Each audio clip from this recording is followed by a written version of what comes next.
We're joined now by Geert Capellara, UNICEF Regional Director for the Middle East and North Africa. He joins us live from Sana'a. Geert, thanks very much for joining us here on the program. Just give us a sense of how difficult it is for your teams there on the ground in Yemen to operate. Well, let us start with an important basic fact today. Every single boy and girl in Yemen is suffering the consequences of a brutal war, but is also suffering the consequences of decades of underdevelopment.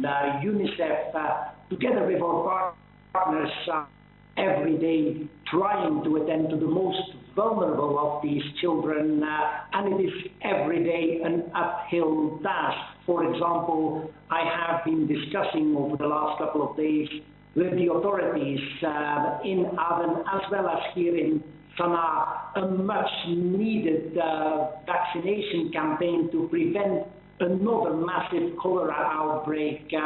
It is obvious that vaccination needs to happen, but there are authorities who feel that is not needed, that should not happen. I have been negotiating at the highest level here over the last couple of days to ensure that the most vulnerable families get a minimum of cash to do what is needed to help their children. Again, obvious for everyone who sees the deep suffering of children. Unfortunately, not always obvious for some of the authorities.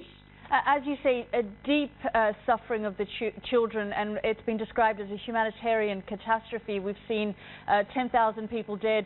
There was talk of famine and, as you say, a cholera outbreak. Is the famine and the cholera outbreak now under control? Well, the cholera outbreak is under control, but what is critical is that in a few weeks from now we have another rainy season hitting the country, and we need to be prepared for preventing another disaster this year. That's why vaccination is so critical for the Yemeni people, and therefore we need to support from authorities to make it happening now, to enable us to do what needs to be done, rather than obstructing the most essential, the most life-saving interventions. And really, that is part of the problem. There are so many, the conflict itself has become so complex, and there are so many different warring factions that doing your work there on the ground has become even more difficult. Well, providing assistance should be without any single condition. Unfortunately, our teams here in Sana'a, in Aden, and in all our offices throughout Yemen are spending an extraordinary amount of time negotiating conditions that the authorities are imposing us without any single proper reason for it. Are aid workers being targeted?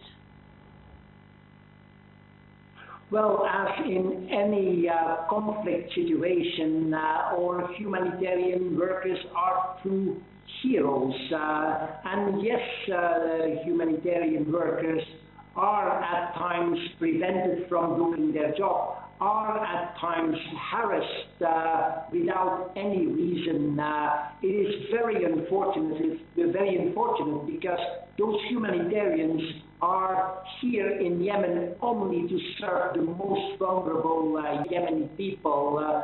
So we can only but add our voice to that young boy for one, that brutal, senseless war to stop, because it's a war on children, a war that is not of the children's making, but where children have been suffering most.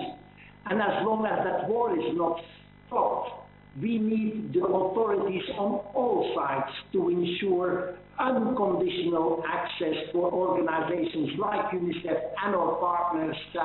The people are suffering deeply and need that assistance not tomorrow, they need that assistance now.